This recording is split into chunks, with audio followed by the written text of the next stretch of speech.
Hello and welcome to part 1 of our video series where we're going to be learning how to build and paint Crimstone and Jasmine model from Zaid Comics. Start each video by saying I am not a professional videographer, professional modeler, or painter. So everything you're going to be seeing is going to be done in real time with minor edits.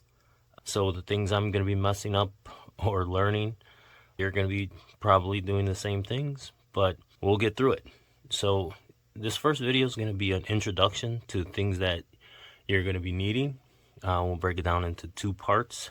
If you just want to build it, don't want to paint it, I'll show you how to get that done. If you decide you're going to paint it, then we'll get that also. So the first thing that you see all this stuff on this desk here, you're going to need a designated space. My space is a little 5x5 spot in my basement. You can see all my paints. I have more all over above this camera. But for now, these are all things that you can find at your local Walmart, Target. Most of this stuff I picked up at the dollar store, so you can get things really cheap. So let's start with some things that you're going to need, especially dealing with resin models. If you've been anywhere in the last 3 years, everybody has these.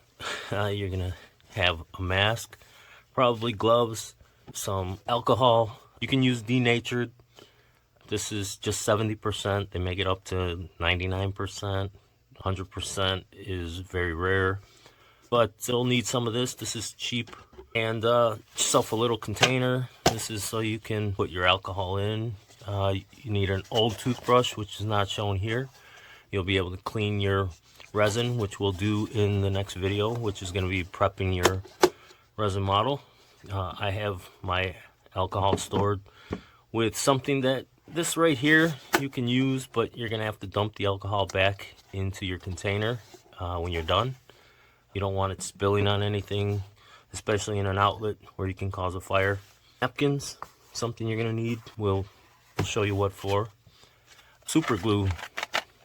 This is cheap stuff that you can find. Like I said, I found this at the dollar store.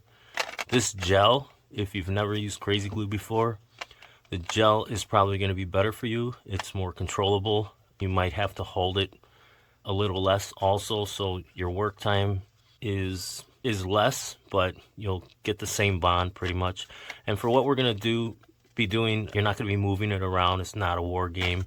It's going to be a bust on your shelf for display. So once it's built, you're really not going to handle it, or once it's painted, you're not really going to handle it anymore. So you'll use some of that. And again, these are all things that I found at the dollar store, $1.25. Is it going to be the best quality? No. Is it going to get you through building a few models here and there? If you take care of anything, it'll last you a long time. If you decide you want to go to a hobby store, this same kit with slightly better material just to build one model, it's probably going to run you 5 to 10 times that much. It's your choice. If you are one of those people that need to do the best, and I don't blame you. Sometimes I do the same thing. But again, if you're just getting into it to build a model here and there, and you don't want to pay someone to do it, a cheap way is the easiest way to go, and you'll get the same results if you're patient. So next, we're going to go into the painting. Well, obviously, you're going to need paintbrushes. Again, dollar store. People, if you watch videos, obviously, you're going to see people that say that you need these finer brushes and all this stuff. As long as they're not plastic brushes that you would find in your paint by number kits, any brush that you can get a point after some water. If you notice this little point, I don't know if we could pick it up, but any brush that you can do that with, you're going to be fine. You don't need super small brushes to do details. These brushes are going to be fine, and I will show you something called a dry brush, which is a painting technique that we might incorporate in our video series. This is basically a makeup brush that, again, found at the dollar store. These are some of the best dry brushes you can find. To clean up our resin, again, nail files, really fine grit. We'll be able to use these. You don't want to use sandpaper like a really heavy grit, finer the better. For what we're doing, you're gonna use very minimal sanding. So again, $1.25. These things are paint sticks. You can find them at some dollar stores, but your Home Depot will probably sell them for 25 cents. Are great for, you can put a model on there like this Cyberfrog model, and you're gonna spray it with your primer, and you can keep your hands away from holding the model and ruining it. Top of this paint stick is some double-sided tape, which is pretty good. It sticks to the stick really good, and it'll hold your model on there if you secure it good enough. Again, I'll be showing you how to do all this stuff. From the paint stick, these little solo cups, which you can find anywhere. Find like a set of 50 of them for like $2 or something. Right here are going to be the bulk of our work. They're basically going to be paint handles. So if you see, I've been doing some test painting for a Crimstone model, just getting basically see technique and to see how this paint is going to work. But these are going to be your paint handles. You really don't want to be holding the model as you're painting it. Now the Crimstone bust is a little bigger, so you're not really going to be holding, you're going to be painting as much. But the parts that you do paint, you really don't want to touch and start wearing the paint off. It is acrylic paint. All paint over time, if you keep handling it, will eventually come off if you don't seal it properly, I'll show you how to do that again in some future videos.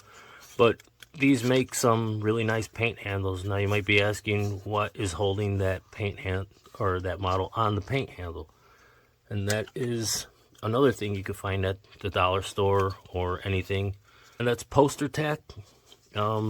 Is more poster tack than you'll ever need. A little bit right here. It's great. It's not glue. You don't have to glue it. The poster tack, once you use it, if you knead it out a little, it becomes tacky again, and you just stick that on there, and your model will go right on there, and now you're all set again. From that, you can find these little cups. These are great. A little water in there. You can mix things in them. The lids are great for a small dish if you want to mix some colors. And again, they're cheap. I think you can find 50 of them at a Walmart or dollar store. Maybe not at a dollar store for like $2. Cheap. For painting, I'll show you how to make what's called a wet palette. Now you can buy wet palettes. We can make them. Again, these two right here were purchased at the dollar store. So $1.25, you'll get 2 of them, which is great. These sponges, dollar store, for probably enough for 4 of these if you had them. Basically what the wet palette is a little container that our other component is parchment paper. You don't want wax paper. It allows the moisture to come through a little more. You can see the sponge has some water in it. I haven't filled it up, but we'll give you a tutorial on how to do this. And what this is good for is acrylic paints are water-based. If you are going to mix paint or use a palette, best to have a wet palette. Do you need one? No. But if you're a beginner at painting, you'll be more careful, which means you're going to take more time. Your paint's going to dry out faster. This right here will keep your paint wet for months. So you have those little bottles, again, dollar store, drop or 2 of water if you need to mix stuff instead of dipping your paintbrush in and having a drop of water. As far as getting started with the painting, I have primers. So the primers that you're going to want here, they used to be 99 cents. I think $2 or $3 now. You can find these anywhere, Home Depot, Walmart, any box store. Look for, you want a primer, not regular spray paint. You're gonna say, what's the difference? We'll get into all that. But for the most part, you want anything that says primer. If we could see that. Primer. You want flat. I don't know if this says flat. But you can feel the texture of the cap. We'll go over that. But you want flat or matte finish. That's going to be our for results that we want. You'll want black and a white. If you don't put the money into both, one is fine. Let's say your model's primarily navy blue. There are paints that you can buy, hobbies sell them, that are specifically made for certain base colors. Do you need them? No, but they save time basically. Again, this is a paint primer. It's a flat finish, which is good, but you don't really need that. The other finishes are going to be gloss. Stay away from gloss. They're very hard to paint over if you don't take steps to make your paint go over them. The other finish is satin, which it's going to feel kind of rubbery or plasticky on the top. It's not going to be as glossy or shiny as gloss, but again, there are some steps that you're going to want to take before painting over it. Once you get the feel of painting, you'll own decisions. And again, I'm not professional. I've done painting for about 25 years, but I'm not great. I'm sufficient, but I'm okay. These paints right here, you'll find anywhere from your Walmart to your Michaels, your Hobby Lobby. But these are the cheapest paint you can get for your dollar. These are actually, I think I paid 94 cents for each one, and some of them I paid 54 cents, depending on the colors. This is Apple Barrel, which is the brand. There's another brand called Folk Art, which you'll see a lot if you go to these hobby stores, which is like this.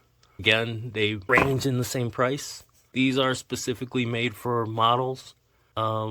This right here compared to this one $3. This one right here about $5.50. So you decide. The problem with these cheaper paints is they're more finicky.